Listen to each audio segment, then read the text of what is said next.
I'm going to start here, Ron's going to start not here, but 2 whole steps up. So we're a major third, right here. Right here. Yeah. So we're a major third apart. So 2 whole steps.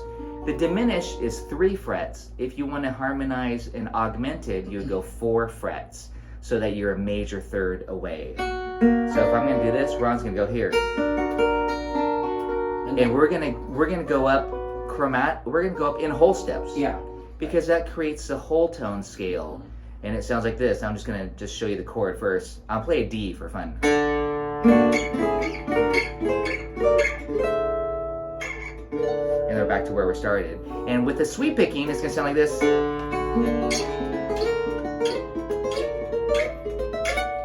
1, 2, 3, 4.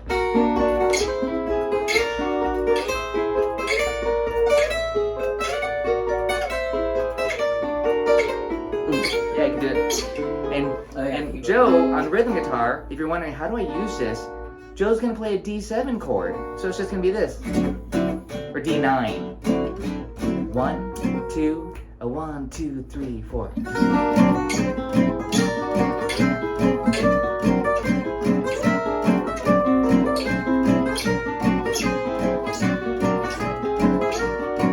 Tension.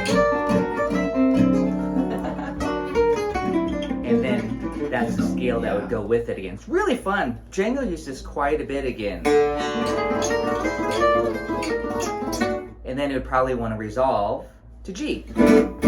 So that's how I would practice it. G, and then whole tone, D, G, whole tone, G, and whole tone.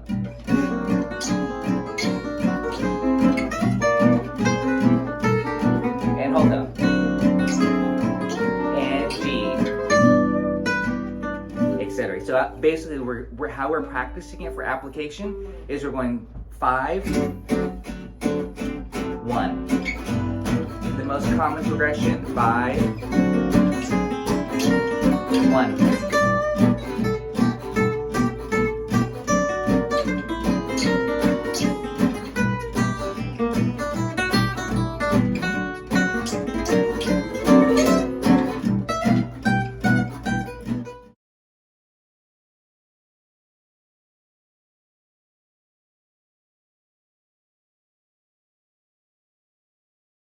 So that's the beauty of the whole tone scale, is that the whole tone scale, it actually doesn't have a major triad, it doesn't have a minor triad. The whole tone scale only has an augmented triad, okay? Triads, plural. All of these whole steps apart, they just keep repeating. There's 3 of them that before it just repeats itself, and that's what the whole tone scale is. So not only can you do it with chords, you can do it with single notes too. Like last week in Swings Jeton, we went like this. Remember doing that? Anyway, so it's so much fun. We could just throw that into Swings Jeton right at the B section, and it sounds like we worked it out, you know, and it's super hip sounding, but it's just something that you can just do on the fly, just, you know, G minor, and then right here. Especially if you have somebody to jam with and practice with, or a loop pedal that you can try out some of these concepts. But importantly too is, how do I apply it to exactly like you? I Can't Give You Anything But Love. Sweet Georgia Brown, that's a really good one, especially for the whole tone scale, because you got these dominant chords. Okay, so let's take a look here. Joe's gonna load it up also for us. We're just gonna do some licks-based stuff in application. This lick I got from Django, and it's paraphrasing. It's quick lick number 42 actually. And it's going to be paraphrasing his Appel Indirect solo. So let's take a look at it here. Like the sweep picking one, this one is quite interesting. I'm just alternating the picking, but take a look at it first. It makes use of open strings, and Django was a banjo player prior to playing the guitar, so I'm thinking it was kind of a banjo-y lick that he had learned.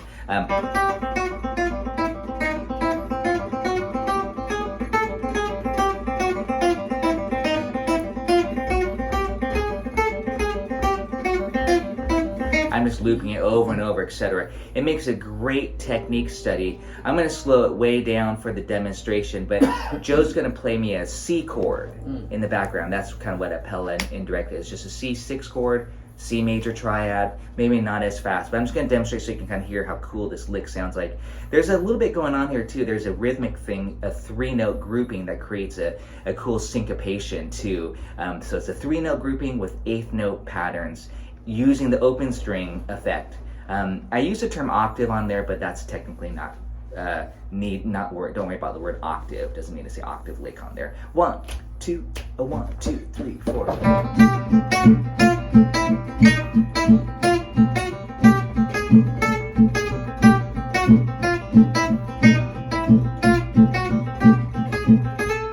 Maybe one. I'm going to do a variation of it, just kind of thinking of the same idea. 1, 2, 3, 4.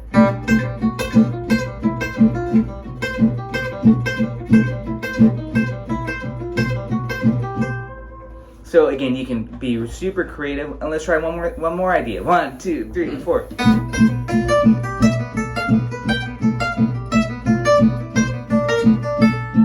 Again, I'm just taking the lick, the technique of it, and moving it around to get some new licks from it. So let's just take a look at this particular, and that's to me a lot of the idea behind learning licks, is how can I morph it into creating something that's my own, maybe being influenced by Django first. So take a look at this with me, please. Here we got the open G, and then we're going to hit a C note on the same string. That's kind of the important part of the concept. And then we're bouncing to the second string to the G. And once you get this, that's the concept. And it's, in this case, it's root 5th, G, the 5th of the C chord, 5th root 5th.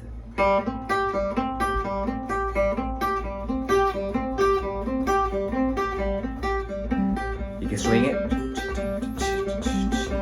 like we're doing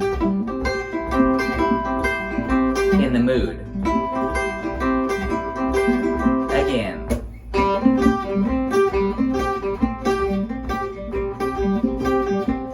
I'll harmonize.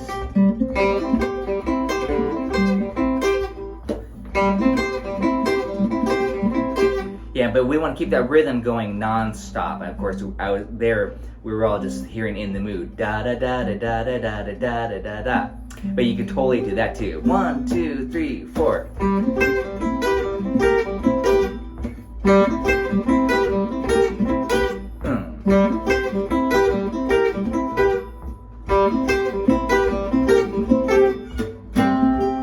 Yeah, right there, we came up with a cool intro. That could be an intro for a song. Bust into Swing 42 with that right there, So again, you can have a lot of fun with these licks and apply it to Swing 42.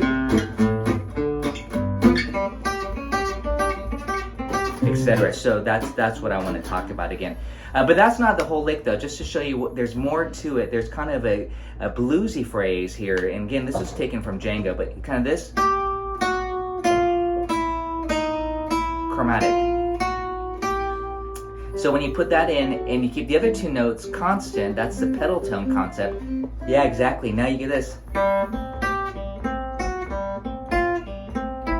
And then I ended right there on the 3rd of C, harmonically speaking there. 1, 2, 3, 4. Now I went on, and this is not Django anymore, but that was inspired by Django. But now I went to the minor 3rd, and just to kind of make it bluesy, that flat 3. Yeah, but the hard part about that, I made it harder than it needed to be. You have to refinger that. So you have to do this.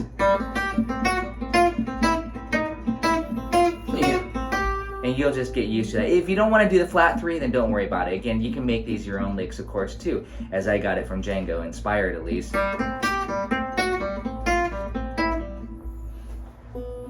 And then it goes back up, and then I went to the 6th degree. That's quite a big stretch again, so you don't need to do that. Just make it your own lick there. But that's what's written there on the page, and then just have fun with it. Take that concept and let's try it again. This is going to be as written, in case you guys are trying to follow as written. Do you know it? So it goes.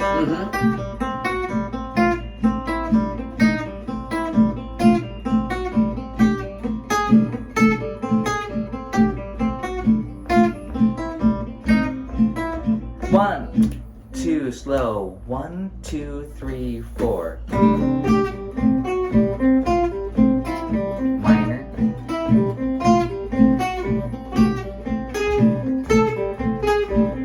Good exercise.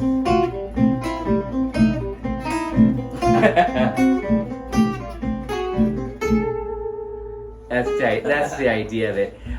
For fun, I'm gonna do it, and I'm gonna kind of do something similar. But Joe's gonna give me an A minor chord, so I'm just gonna think this now. I'm gonna think a cliche like this. It's gonna kind of base off this A minor idea, going. Yeah, 1, 2, 1, 2, 3, 4. Or maybe this.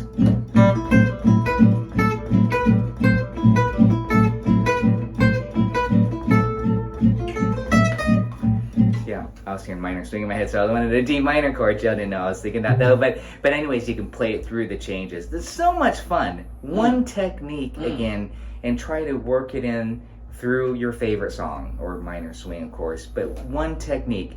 Again, that technique is really good for your picking, and I'm alternating my picking. Were you alternating your picking, or were you sweep picking? Oh, sweep picking. Joe is sweep picking it. So you know you can do different things. I'm using it as an alternate picking. So what about you? What are you doing? Were you alternating? Yeah. We aren't thinking about it. Some people don't think about it. As long as you can execute it, that's probably what's important. And you can get that little syncopation, 1 and 2 and 3 and 4 and 1, and that offbeat exercise as it's a 3-note grouping with